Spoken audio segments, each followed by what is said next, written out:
finally, what many experts and analysts have been saying for months, has happened. The numerous failures of the Israel Defense Forces on the battlefield and the realization that none of their goals in the Gaza Strip had been achieved, forced the Israeli leadership to start raising the stakes and crossing all possible red lines.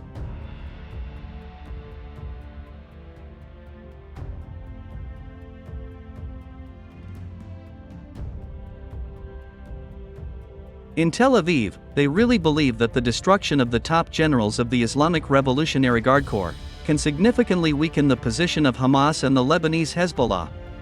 The Israeli attack on the Iranian consulates in Damascus is clear proof that the Israeli leadership is ready for any kind of escalation in the Middle East, up to the outbreak of a new full-scale war in this region of the world.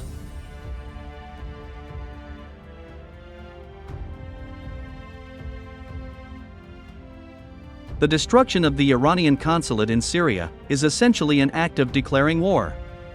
In fact, Israel attacked the territory of Iran, resulting in the death of 11 people, including 2 top generals of the Islamic Revolutionary Guard Corps, commander of the IRGC ground forces, Brigadier General Mohammad Reza Zahidi, and his deputy, commander of the IRGC Corps, General Mohammad Hadi Haji Rahimi. Thus, the norms of international law were violated, once again putting the world at risk of starting a large-scale war.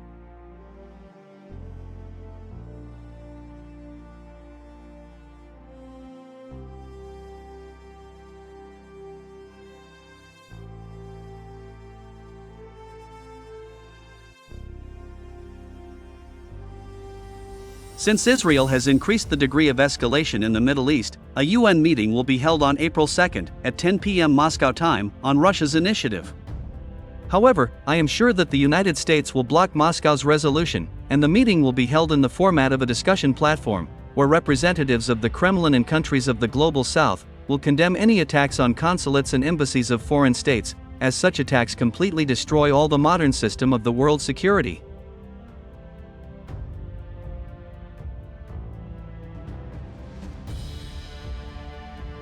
Meanwhile, official Tehran has already reacted to the destruction of its consulate in Damascus. In particular, the representative of the Iranian Foreign Ministry, Nasser Kanani, said that Israel's attack on the Iranian embassy located on the territory of a foreign state is a gross and flagrant violation of international law. The Iranian diplomat also added that Tehran has already begun to develop a plan to punish the aggressor for this terrorist act committed by him.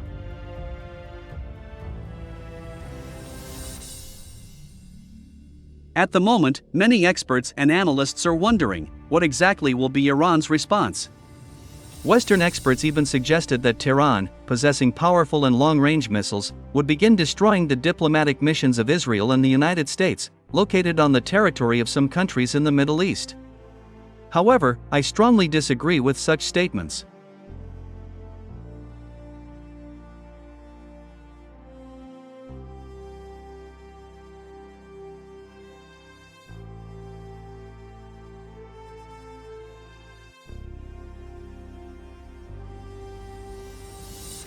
You must understand that time is now playing on Iran's side. The fact is that Israeli Prime Minister Benjamin Netanyahu wanted to conduct a military operation in the Gaza Strip and obtain all targeted results in 20-30 days. However, even despite unprecedented military and financial support from the United States and other Western countries, Israel has not been able to win in the Gaza Strip.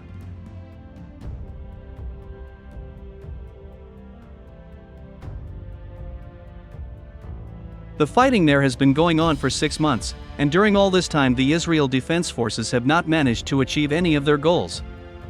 At the same time, the Israeli troops continue to suffer heavy losses in manpower and heavy equipment.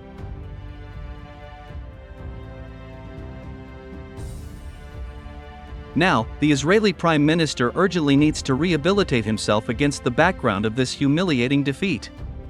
To do this, he needs to raise the degree of escalation in the Syrian and Lebanese directions of the front, in order to be able to withdraw his troops from the Gaza Strip without losing face.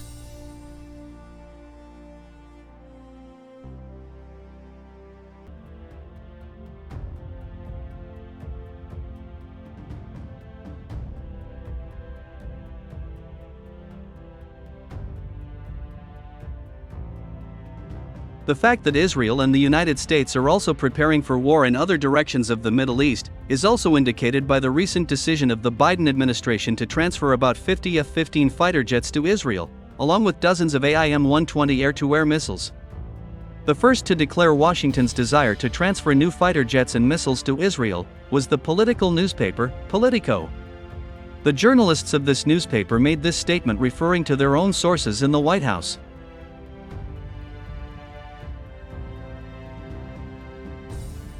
All this indicates that the United States is diligently preparing Israel for future air battles in the airspace of Syria and Lebanon. However, I am sure that Iran will not allow itself to be dragged into a full-scale war, especially given the fact that Israel has already suffered a crushing defeat in the Gaza Strip in the confrontation with Hamas.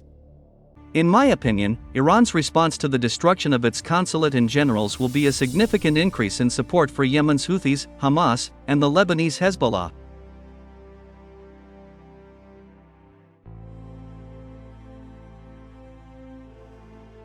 At the same time, it is possible that as an indicative flogging, Tehran will launch at least one open missile attack on one of the facilities associated with the Israeli state.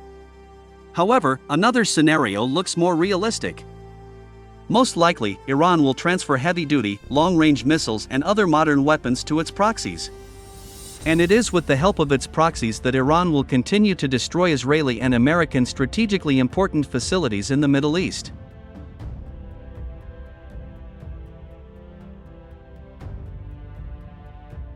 Well, my friends, if Yemen's Houthis receive the latest Iranian missiles, capable of destroying targets in Israeli cities such as Tel Aviv and Haifa, it will be a real disaster for Benjamin Netanyahu and his allies in Washington.